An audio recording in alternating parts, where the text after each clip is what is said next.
Bom dia, você chegou em mais um Café com o Pastor, hoje num ambiente diferente. Vamos ao nosso golinho de café?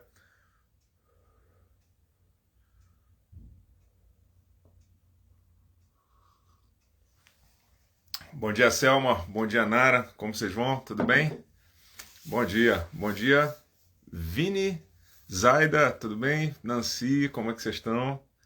Bom dia, Claes de novo, né? Começamos cedo hoje, né, Claes?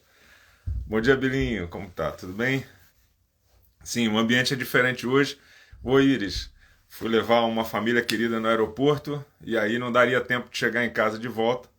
Questão de troca de carro, um monte de coisa. Mas aí vim aqui na igreja, deu tempo, graças a Deus. Então hoje, quem estiver assistindo, não está assistindo ao vivo no Facebook nem no YouTube, porque a minha pequena parafernália fica em casa. Tá bom? Que Deus abençoe cada um. É muito bom estar com vocês. Bom dia a todos. Bom dia a todos. A minha oração é para que o Senhor nos ilumine, né, e nos fale, e fale aos nossos corações,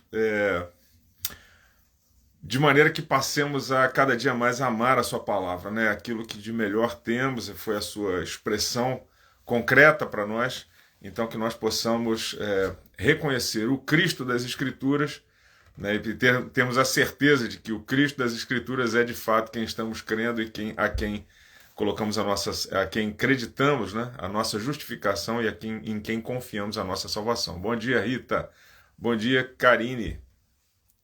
O Café com o Pastor, como você já sabe, oi Ascla. O Café com o Pastor, como você já sabe, é um programa produzido pela Igreja Reformada Luz para as Nações, aqui em Montreal.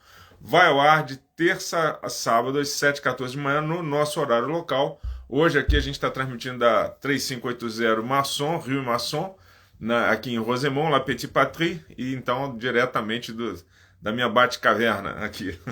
Então, com esse bom dia, agora eu vou pegar os geeks aí, né? Com esse bom dia, mais a companhia da Tenente Uhura, pode ser que você consiga se comunicar em Klingon. Se você não sabe o que é isso, não faz a menor diferença para o seu dia, que Deus te abençoe. Para quem chegou cedo, ganha bom dia personalizado. Quem chega a partir de agora, ganha um bom dia inusitado. Bom dia. Pronto. Então eu terminei, vamos direto ao assunto, que eu estou muito bobo hoje. Ontem eu terminei com uma advertência e eu queria continuar do ponto onde eu parei, mas dando uma voltinha antes no texto de Efésios, no capítulo 4, que diz assim. Versículo 11.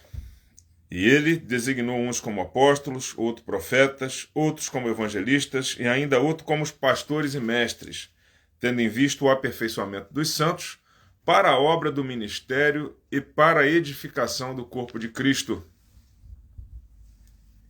Minuto. Até que todos cheguemos à unidade da fé pelo pleno conhecimento do Filho de Deus, ao estado de homem feito, à medida da estatura da plenitude de Cristo, para que não sejamos mais inconstantes como crianças, levados ao redor por todo o vento de doutrina, pela mentira dos homens, pela sua astúcia na invenção do erro. Pelo contrário, seguindo a verdade em amor, cresçamos em tudo naquele que é o cabeça. Estamos falando sobre fé, uma fé que deve superar as emoções, e quer dizer mais ou menos o seguinte: como a fé gerada pelas emoções e não pela palavra de Deus, né, uma fé genuína, orientada pela palavra de Deus, você vai ficar levinho para ser levado por qualquer vento de doutrina. Então, esse texto que nós lemos agora é bastante significativo e nos diz que nós precisamos amadurecer, chegarmos à estatura do varão perfeito, que é Cristo, para que não sejamos mais levados. E Deus instituiu pastores, mestres, evangelistas, uma tropa de pessoas para exatamente nos guiar, nos ajudar nesse caminho de conhecimento do Senhor Jesus Cristo. Isso não se dá através da subjetividade desses homens, mas isso se dá através das Escrituras, que esses homens e mulheres tentam, de alguma maneira, transmitir fielmente para cada um de vocês, cada um de nós, na verdade, porque eu também estou o tempo todo aprendendo. Para que não sejamos inconstantes como crianças levados ao redor por todo o vento de doutrina, nem pela mentira dos homens, nem pela sua astúcia na invenção do erro. São astutos, né, para inventar heresias. Nós estamos com o sol aqui batendo no reflexo aqui, sol aqui nessa época do ano, estamos com temperatura bem positiva hoje, então é um privilégio. Deixa eu bater. Let the sunshine, né, Belim? Então, Êxodo, no capítulo 20, de 1 a 7, nós lembramos ontem no final, nos fala dos primeiros mandamentos, e basicamente a palavra está dizendo para a gente: não terás outros deuses além de mim, não fará para ti imagem esculpida nem figura alguma, porque eu sou zeloso, né? Esse zelo aí você pode entender por ciúme, não, Deus não divide a glória dele com ninguém. Vocês também não devem tomar o meu nome em vão, não tomem o meu nome em vão, não tomarão o meu nome em vão, é bem imperativa a frase. E eu terminei ontem dizendo que se não acertarmos o alvo da nossa adoração, corremos o risco de estarmos adorando uma caricatura do Deus revelado nas Escrituras. E vamos lembrar que ele se auto-revelou. Aquela caricatura que é desenhada pelos nossos anseios emocionais. Aquela caricatura que atende às nossas expectativas emocionais e meramente humanas. E eu quero destacar, eu preciso destacar, que talvez isso fique mal compreendido, que emoções não são o vilão da história. O problema não é ter emoções. É o que o próprio Edwards, apesar de eu ter me afastado um pouco do tema central do livro, é o que o próprio Edwards diz quando ele faz questão de afirmar nas suas definições iniciais que a emoção faz parte do processo humano. Ela deve ser valorizada, ela tem o seu lugar.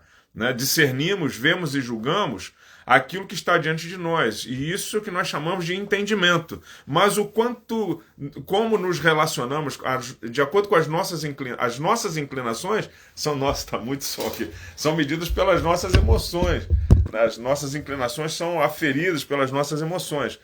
Mas também nós somos inclinados a gostar ou não de alguma coisa, né? Rejeitar alguma coisa, aceitar alguma coisa, ter apreço. Isso é emoção. Somos seres dotados de emoções e razão. E é desta maneira que apreendemos o mundo à nossa volta. Então a emoção não é o vilão da história. Então a gente está falando sobre uma fé que fique fundamentada não nas emoções, mas que uma fé que supere as emoções, para que o nosso ânimo não fique dobre, para que não sejamos como crianças, mas para que amadureçamos. Emoções são a maneira pela qual o Criador ligou o corpo e a alma, diz o próprio Jonathan Edwards. Emoções são parte da nossa natureza, não devem ser desprezadas como se fôssemos ascetas, né? Como se fôssemos aqueles que não privilegiam nenhuma emoção, não privilegiam nada do corpo. Se aprendemos a realidade através das emoções e da razão, devemos elevar tanto a nossa mente quanto o nosso coração, mas ao nível do conhecimento de Deus. E qual foi a orientação divina? Aprendam, mas também sintam. É dessa maneira que a gente se relaciona com Deus. Eu peço perdão se esse meu argumento é óbvio demais, mas quando o Senhor se apresenta diante do seu povo, ele faz de duas maneiras, né? Principalmente lá no Êxodo. Ele causa um grande impacto, né? Se você se lembra, o monte fumegando, trovões, né? Relâmpagos, fogo e som de buzina, né? Como na minha tradução traz assim. Mas ele também dá instruções, ele não faz só uma experiência sensorial, mas ele faz uma experiência também usando a razão, e aí nascem os mandamentos. Então a gente pode imaginar como se Deus estivesse pensando assim: estão vendo tudo isso aqui, estão vendo meu poder, estão prestando atenção agora no que eu estou fazendo? É assim que eu sou, poderoso, assusto mesmo. Mas agora eu vou dizer para que vocês não fiquem só com essa sensação de mim, só com essa impressão de mim, eu vou dizer o que eu gosto e o que eu não gosto. Não façam outros deuses, não façam imagens de esculturas, amem somente a mim, e agora você e os mandamentos seguem, né? Então eu sou zeloso, cuidado com isso. Toda vez que a mentira dos homens e a sua astúcia, conforme lemos no texto, na invenção do erro estiverem em ação, ou a sua razão vai ser conquistada, ou as suas emoções vão ser conquistadas.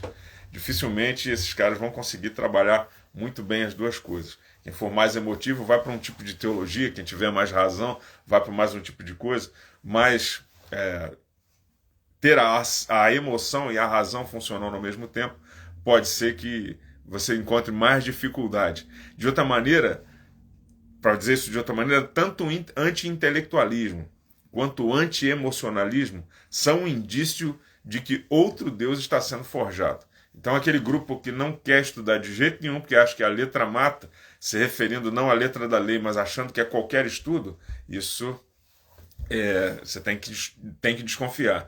Né? Seria o movimento anti-intelectual. E o movimento que seria anti-emocional também, porque a gente não deve privilegiar só a razão. A razão tem o seu espaço, mas a emoção também pode ser experimentada. Talvez não perseguida, mas experimentada. né, de maneira ainda mais simples, o teólogo sem amor e um ungido sem temor adoram caricaturas do ser divino.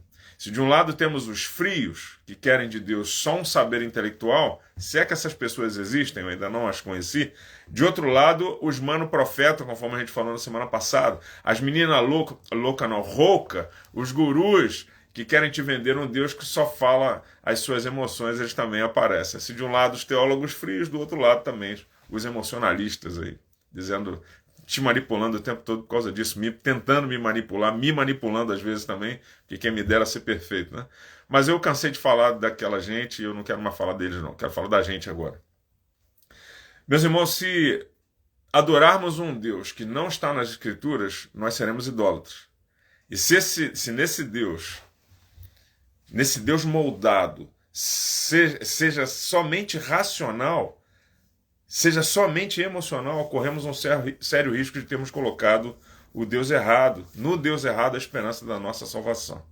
Será que temos adorado o Deus verdadeiro, do Evangelho verdadeiro? Ou será que temos, através dos nossos anseios estáticos, anseios de êxtase, já foi numa reunião onde está todo mundo buscando o poder do Espírito Santo?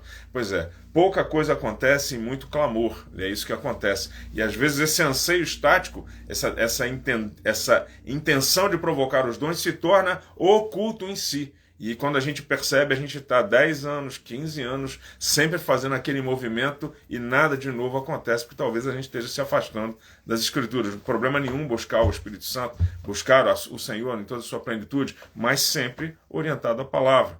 Aí talvez alguém possa dizer, olha só, eu sei em quem eu tenho crido e isso é problema meu. Quem é você? Quem é você para falar dessas coisas? E me lembra bem, quando eu escuto coisa desse tipo, e escuto, me lembra bem o texto de Juízes, que nós começamos na segunda-feira eu fiz uma oração falando disso, que diz que naqueles dias não havia rei em toda a terra de Israel e cada pessoa fazia o que lhe parecia direito, uma coisa bagunçada privilegia esse tipo de heresia, então todo mundo se vira, todo mundo tem uma experiência tal com o Espírito Santo que não precisa mais escutar ninguém.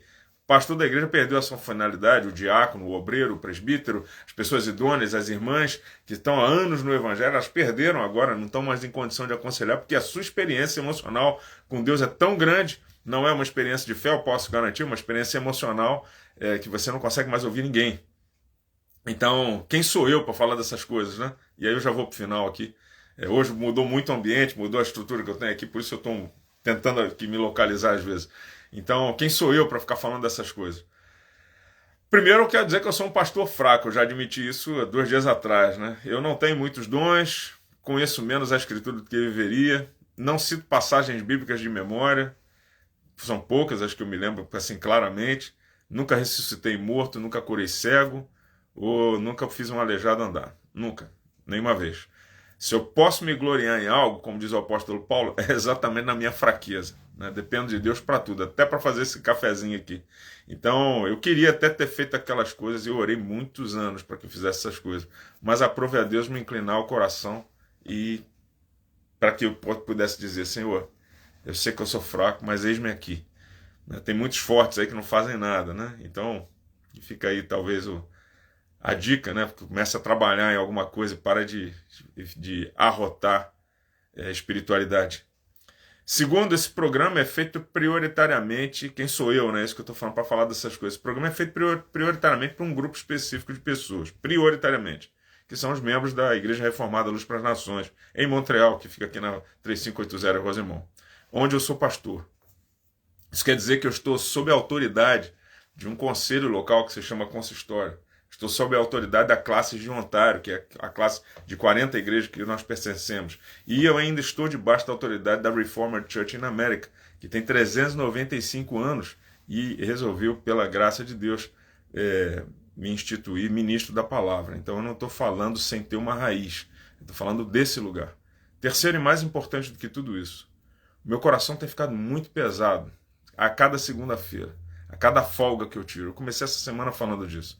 Em dia em que eu perco algumas horas assistindo vídeos que me edifiquem, mas também um pouco do que a igreja ao redor do mundo tem feito. E foi nesta segunda-feira específica, a última, que eu assisti um painel com 4 dos maiores teólogos da nossa atualidade e foi uma experiência muito perturbadora para mim. Porque aqueles homens profundos, bíblicos, e santos, cheios de fé, emocionados, estavam percebendo o quanto a igreja tem se desviado da sã doutrina.